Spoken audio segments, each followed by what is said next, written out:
ঈদ মানেই তো আনন্দ। বেচারাটার হাতে এমন স্ট্যাম্প মারিয়ে দিছি, লজ্জায় হাতে খুলবে পারতিছে না। ঈদের সকালে পরেটা সীমায় বানানি, এটা তো আমাদের নিয়মের মধ্যে পড়ে গেছে। সারাদিন কাম কাজ করার পর দুই বুড়া বুড়ি ছুটলাম অজানা গন্তব্যের দিকে। খালি কি বুড়া বুড়ি নাকি, তাগারে এই ছানাও আছে সাথে। আসসালামু আলাইকুম, ঈদ মুবারক। সারা রাত জাগে ভোরবেলায় শুয়ে ব্যান বেলা উঠে কাম কাজ করবি, গেলি পরে তো দেরি হবি, এইটাই স্বাভাবিক। ব্যান বেলা উঠে তো আমি টাসকি খায়া গেছি, তাড়াতাড়ি করে রাধার ঘরে যায় আগে রাইদি বাইরে লিছি, ওরা খায়া দেয় নামাজে চলে যাবে। ভাবলাম যে আজকে মনে হয় তাগারে নামাজে পাঠাবির পারবো না নে, ঈদের নামাজটা মন করে এবারকার মতো মিসই হয়ে গেল। তারাও যেহেতু দেরি করে উঠছিল, আমি কিন্তু তাগারে তাড়াতাড়ি করে খাওয়া দাওয়া নামাজে পাঠাই দিয়েছি, দিয়ে টিয়ে এই যে প্লেটলি ভিডিও করতেছি আরামসে। ব্যান বেলার খাওয়া দাওয়া সারার পরে দুপুরে তো কাজ কাম তো একগাদি থাকে, সেইগুলো করার পর বিকেল বেলার সময়টা এখন ফ্রি।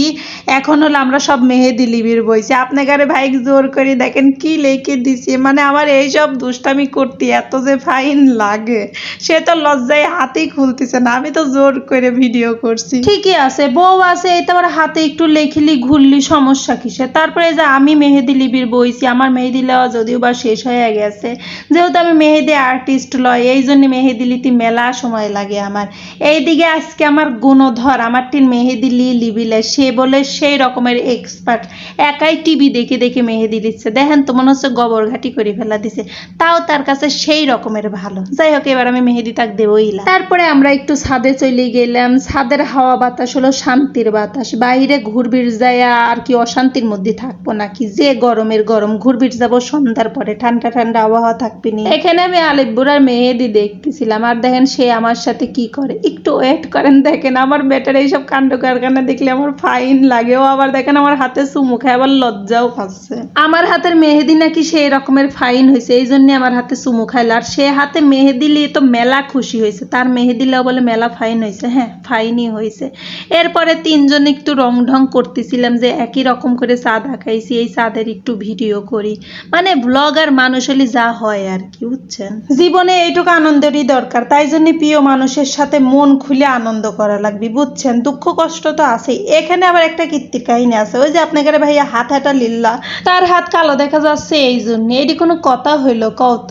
আমি যে কি জ্বালাইছি এবার তাক, ওই যে হাতে একটা স্ট্যাম্প মারিয়ে দিছি, ওইটা খালি বারবার আমি দেখতেছি আর হাসতেছি আর ভিডিও করতেছি। সে আসলে সেই রকম লজ্জাতেই পড়ে গেছি। কীর্তি কারখানা করতে করতে দেখেন সন্ধ্যা লাগি গেছে, আর সন্ধ্যা লাগা দেখে আমার বেটাটা দেখেন যে কি তারাবাতি এই রে জ্বালাইছে, জ্বালায় আবার সেটা ঘুরাচ্ছে আর আমাকে দেখাচ্ছে। তা ভাবলাম এই সুযোগে আমিও একটু ভিডিও করিলেই তার ফাইনই দেখা যাচ্ছে, তাই না? আমার বেটা আসলে অল্পতেই মেলা খুশি, বুঝছেন। তার এই ছোট ছোট আবদার গুলো পূরণ করবি পারলে এই জন্য বেশি শান্তি লাগে। ওই যে সে যে অল্পতেই মেলা খুশি। সন্ধ্যার পর আমরা ছুটলাম যেদিক দুচোখ যায়, আসলে গন্তব্যের কোনো ঠিক ঠিকানা নাই। রাত বিরেদি ঘুরতে ফাইন লাগে বরাবরই, কিন্তু আমরা রাতের একটু বেশিই ঘুরি।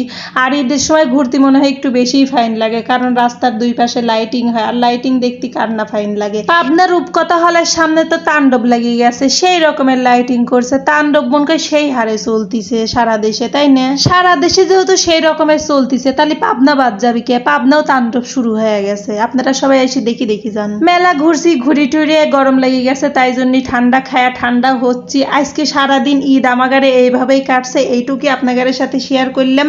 আপনাদের ঈদ কেবা কাটলে অবশ্যই জানা যাবেন।